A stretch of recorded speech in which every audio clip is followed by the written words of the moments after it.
안녕하세요. 주식의 소리의 애솔입니다. 제가 한 이틀 정도 영상을 좀 쉰 것 같은데 엄청 오랜만에 돌아온 느낌이에요. 그렇게 습관이 무섭습니다. 제가 간만에 준비한 영상은요. 미리 말씀드렸듯이 스펙 관련한 스페셜 영상이에요. 공모 일정이 없다 보니까 지금 스펙들만 남아있는 상황인데 스펙은 경쟁률이 조금만 높아도 비례청약 시에 남는 게 없고 상장일의 승부를 본다는 전제 하에서요. 그래서 받아서 합병 공시가 뜰 때까지 주구장창 또 기다려 보려니 시간이 너무 아까운 듯하고 불확실성도 크고 그래서 어떻게 하면 조금 더 효율적으로 스펙에 투자를 할 수 있을까에 대해서 간단히 다뤄본 영상이니까 가벼운 마음으로 시청해 주시면 되겠습니다. 우선 보통 스펙주들이 상장 후에 합병 결정 공시를 띄우기까지 어느 정도의 기간이 소요됐는지가 좀 궁금했어요. 화면에 보이는 표는 2019년의 스펙 리스트들인데요. 지금 딱 3년이 되는 시점이기 때문에 2019년 상장 스펙들은 지금쯤이면 대부분 성패가 갈렸을 거예요. 합병에 성공을 했거나 상장 폐지가 됐거나 상장 폐지 확률이 높거나. 그래서 2019년의 스펙들을 제가 표본으로 삼아서 찾아본 거고요. 특히 또 2019년에 상장한 스펙들의 수가 평년보다 굉장히 많았어요. 거의 30개에 달하거든요. 그래서 2019년을 기준으로 잡았다는 거 먼저 설명을 드립니다. 보시면 상장 폐지가 결정된 스펙들을 제외하고 합병 결정 공시를 띄우기까지 걸린 기간은 1년이 넘습니다. 보통 유진 스펙 4호는 11개월, 1년이 조금 덜 됐네요. 여기서도 하나금융 13호 스펙과 미래에셋 대우 스펙 4호가 12개월이 채 안 된 시점에 1년이 채 안 된 시점에 합병 결정 공시를 띄우기는 했고요. 나머지는 1년 4개월, 1년 7개월, 1년 9개월 정도가 소요됐습니다. 현재 교보 9호 스펙, 신한 제6호 스펙, 하나금융 14호 스펙은 합병 대상을 여전히 찾는 중이기는 할 텐데 2년 6개월 안에 합병 대상 기업을 찾아야 상장 폐지 사유에 해당하지 않기 때문에요. 남은 기간이 정말 얼마 없습니다. 이 친구들은 상패 가능성이 높다고 보는 게 맞을 것 같아요. 다음 표도 보시면요. 여전히 2019년의 스펙 리스트들이고요. 대부분 합병 대상을 찾았어요. 소요 기간은 12개월 미만이 2개 있고요. 나머지는 다 1년 이상이 걸렸습니다. 하이 제5호 스펙이 아주 아슬아슬하게 2년 이후에 합병 공시를 띄웠네요. 전체적으로 보면 물론 스펙마다 편차가 있기는 하지만요. 대부분은 1년에서 2년 사이쯤에 합병 결정 공시를 띄운다라고 할 수 있겠습니다. 그리고 앞에서 잠깐 얘기했듯이 2년 6개월 안에 합병 대상을 찾지 못하면요. 관리 종목으로 지정이 되고요. 1개월 이내에 이 사유를 해소 못하면 상장 폐지가 결정이 되니까 제가 정리한 표에서 상장일 이후 2년 6개월 가까워진 것들 아주 위험한 상황이라고 보시면 될 것 같아요. 자, 아무튼 이렇게 합병 결정 공시까지 보통 1년 이상이 걸린다고 하면 우리는 1년에 가깝거나 1년 이상 그리고 2년 미만 된 스펙들 위주로 리스트업을 해서 그 중에 선택해서 매수하는 게 투자 성공의 확률을 조금 더 높이고 보유 기간을 줄일 수 있는 방법이 될 수 있겠죠. 제가 대신해서 리스트업 해봤습니다. 상장일, 발기인, 공모 규모도 같이 기재해 뒀는데요. 총 17개 정도가 됐어요. 아니 근데 이 중에서도 괜찮은 스펙을 어떻게 고르냔 말이죠. 이렇게 많은데. 그래도 나름의 기준을 세워보자면 이런 것들이 있겠죠. 합병 성공률이 높은 증권사에서 발행한 스펙인가? 그리고 합병 경험이 있는 발기인이 스펙에 참여했는가? 혹시 공모 규모와 또 합병 성공률에 뚜렷한 상관관계가 있는 건 아닌가? 이런 것들을 좀 체크해 볼 수 있을 것 같아요. 합병 성공률이 높은 증권사를 찾기 위해서 먼저 2019년부터 2022년까지 상장한 스펙들 중에서요. 합병 공시를 띄운 스펙들을 쫙 다시 정리해 봤고요. 합병 대상과 발기인, 공모 규모까지도 같이 기재를 했습니다. 제가 쭉 살펴보니까 합병 성공률이 높은 증권사는 NH, 대신, IBK, 하나금융투자 정도를 꼽아볼 수 있겠더라고요. 물론 과거의 성과가 미래를 보장하는 건 아닙니다만 그래도 참고 포인트 정도로 알아두시고요. 합병 경험이 있는 발기인은 제 표본이 2019년부터 2022년까지이기 때문에 완벽한 정보는 아니라는 거 먼저 말씀을 드릴게요. 이 표본 내에서 2건 이상의 합병을 성사시킨 이력이 있는 발기인들만 적어놨어요. 우선 그러면 HCPC, SV 인베스트먼트, M&M 인베스트먼트 정도를 꼽아볼 수 있겠습니다. 그리고 여러분들도 다시 쭉 훑어보시면 아실 텐데요. 공모 규모와 합병 성공 사이에는 완전히 어떤 뚜렷한 상관관계는 없다라고 판단이 됩니다. 100억 원 이상 규모에서도 성사가 되는 경우가 꽤 많고요. 반대로 아주 작은 규모라도 상장 폐지되는 경우도 많고요. 그래서 스펙의 규모와는 큰 관계가 없다는 거 체크하고 넘어가시면 될 것 같아요. 자, 그래서 다시 돌아와서 1년 이상 2년 미만 된 스펙들 중에서요. 그나마 합병 성공률이 높은 증권사의 스펙, 그리고 이전에 합병 성공 경험이 있는 발기인들 색칠을 해뒀으니까 보시면 될 것 같아요.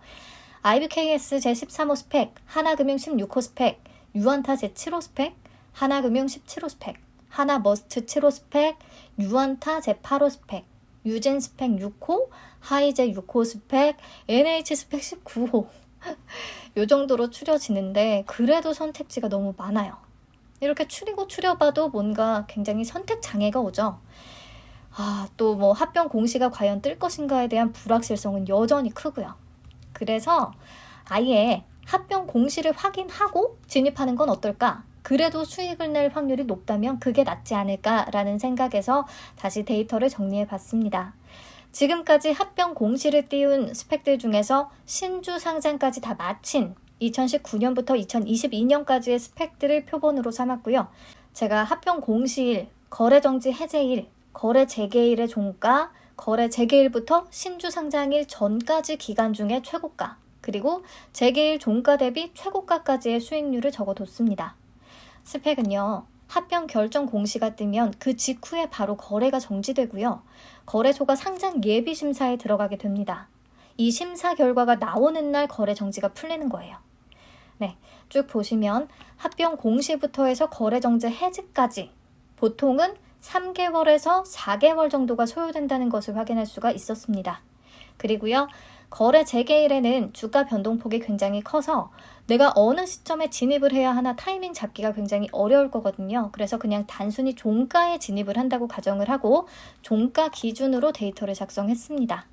제가 여기서 확인하고자 하는 것은 합병 공시를 보고 거래 정지가 풀린 날 종가에 바로 진입을 해서 20% 이상을 벌 수 있을까?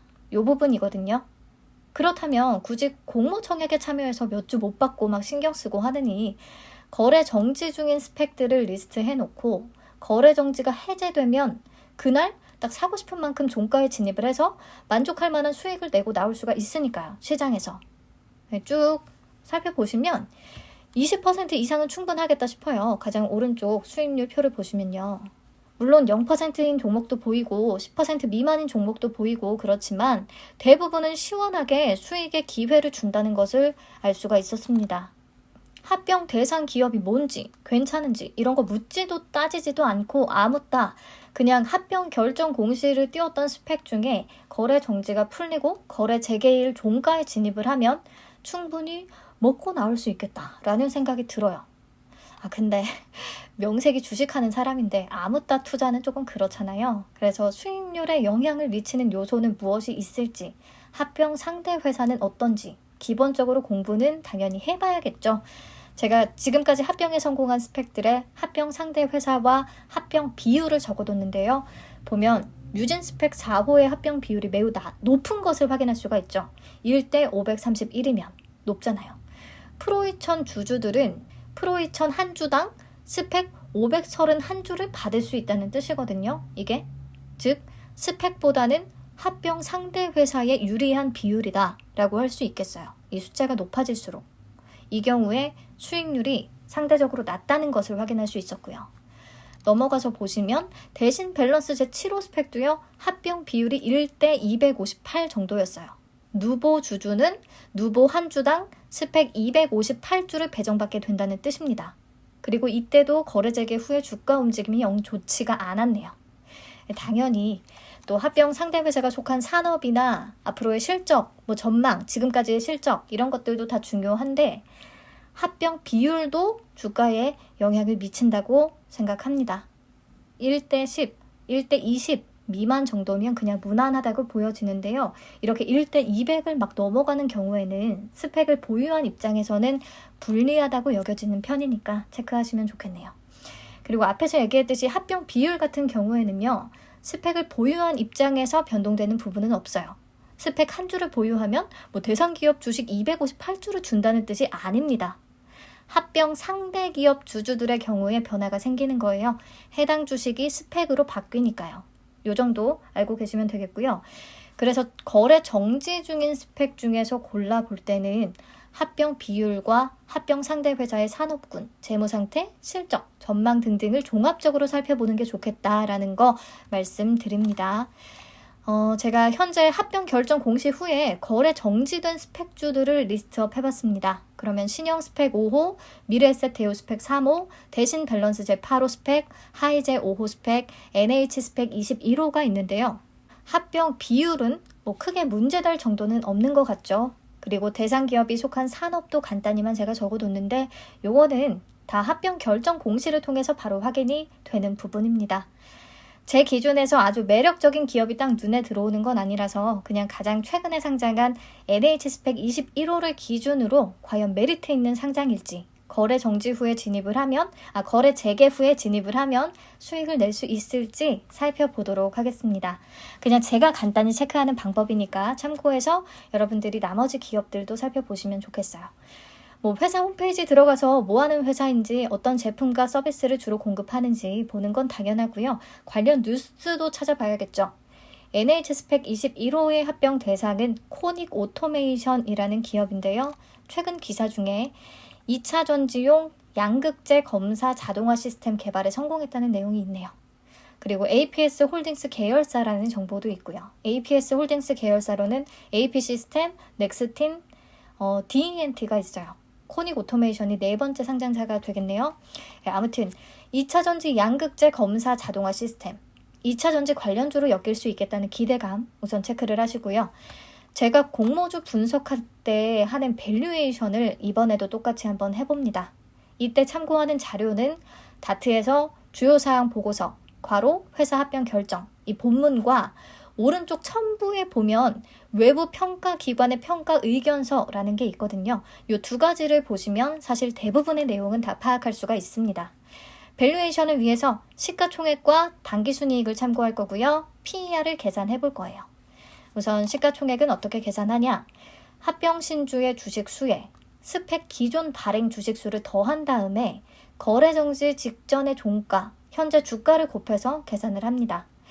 NH 스펙 21호의 합병 신주 주식 수는 3,371만 8,849주고요. 스펙의 기존 발행 주식 수는 746만 주입니다. 각각 어디에서 정보 확인하는지 아래에 적어뒀어요. 더해서 현재 주가 2,305원을 곱해주니까 현 시점에서의 시가총액은 949억 원으로 계산이 됐습니다. 그러면 이제 당기순이익으로 나눠서 PER을 계산하고 유사 기업들의 PER과 비교해보면 되겠죠. 자, 외부 평가기관의 평가 의견서를 보면요. 최근 사업연도의 당기순이익을 확인할 수가 있거든요. 피합병 법인의 과거 재무제표라는 부분을 통해서요. 코닉 오토메이션은 21년 3분기 누적 순이익이 23억 원이었습니다. 연환산하면 31억 원이네요. 그래서 949억 원을 31억 원으로 나눠주면 PER은 30.61배가 됩니다. 높아요. 그리고 유사 회사의 PER하고 비교해야 하는데 유사 기업은 또 어떻게 찾느냐? 마찬가지로 외부 평가기관의 평가 의견서를 보면 나와 있습니다. 보통 근데 최종적으로 선정되지 못하는 기업들이 굉장히 많거든요. 재무적 유사성 이런 거 따질 때. 근데 그냥 최종 선정되기 전에 미리 꼽힌 기업들 위주로 찾아보시면 되겠습니다. 이 회사가 소프트웨어, IT 인프라 쪽 사업을 위주로 하고 있어서 그런지 링네트, 오피스넷 이런 기업들이 유사 기업으로 꼽혔더라고요. 근데 보시면 PER 차이가 굉장히 큽니다. 소프트웨어 기업들은 평균적으로 10배 정도 되거든요. 30배 넘으면 굉장히 높죠. 그래서 도대체 뭘 믿고 이렇게 회사의 가치를 평가한 거며 이런 합병 비율이 계산이 된 걸까? 뭔가 잘못됐나 해서 또 찾아보니까 현재는 이 회사가 제어 소프트웨어 사업하고 또 IT 인프라 사업 위주로 영위를 하고 있지만 앞으로는 스마트 팩토리 사업을 확대해 나가려고 한다라는 내용을 찾을 수가 있었어요. 이건 합병 결정 공시 기본 내용에서 바로 확인이 가능합니다. 자, 그러면 스마트 팩토리 관련주들하고 비교해 볼 수가 있겠죠? 굉장히 많은데 마구잡이 3종목, 21년 순이익이 흑자인 종목들로 가져왔고요. 계산한 거 보시면 확실히 이 친구들은 PER이 높습니다. 특히 코인테크는 2차 전지 관련 자동화 장비를 생산하는 기업인데 PER이 65배가 넘어요. 근데 앞에서 봤던 최근 기사 기억나시죠? 코닉 오토메이션도 양극재 검사 장비를 개발했다 라는 내용이 있었어서 2차 전지 관련주로서, 관련 자동화 장비로서 시장에서 평가를 높이 받을 가능성도 있겠다라는 생각이 들었습니다. 그래서 거래 정지가 해제되면 한번 진입해 볼만할 것 같아요. 제 개인적인 의견일 뿐이지만 매수 추천 절대 아닙니다.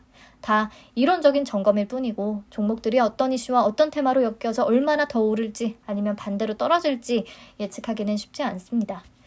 여러분들이 제가 리스트업해둔 나머지 4개 거래정지 스펙에 대해서도 정보 더 찾아보시고 실적 체크해보시고 밸류에이션도 해보고 하셨으면 좋겠고요. 다 그냥 나는 귀찮다 싶으면 봤던 5개의 거래정지 스펙에 분산 투자하는 것도 방법이 되겠습니다. 과거 자료를 살펴봤을 때 그래도 수익낼 확률이 훨씬 더 높았으니까요. 거래 재개일 종가에 진입을 한다면 자, 아무튼 여기까지 해서 제가 오늘 드리는 정보는 여기까지고요. 합병 결정 공시 후에 합병까지의 절차가 혹시 궁금하실 분들도 있을 것 같아서 제가 아주 간단하게 정리한 글은 화면으로 대신 보여드릴 텐데요. 혹시나 합병 결정 공시 이후에 나는 합병 대상 회사가 마음에 안 들어서 반대하겠다, 이 합병에 반대한다라고 의사를 표시하실 분들은 스펙을 보유하고 있는 증권사에 전화를 하셔서 절차와 필요한 서류 물어보는 게 가장 정확하고 빠를 것 같습니다. 그 외에 질문사항 있으면 댓글 남겨주시고요. 네, 내용이 조금 길어졌는데 그래도 도움이 되는 정보였기를 바랍니다. 시청해주셔서 감사합니다. 저는 앞으로 스펙은 공모 청약에 참여하느니 합병 공시를 띄운 뒤에 거래 정지 중인 스펙들 위주로 좀 접근해 볼 예정입니다. 다트에 관심 기업으로 등록을 해두시면 공시 뜨는 경우에 바로 알람을 받아볼 수가 있으니까요. 그렇게 해서 일정 챙겨보시면 좋겠네요. 인사드릴게요. 안녕.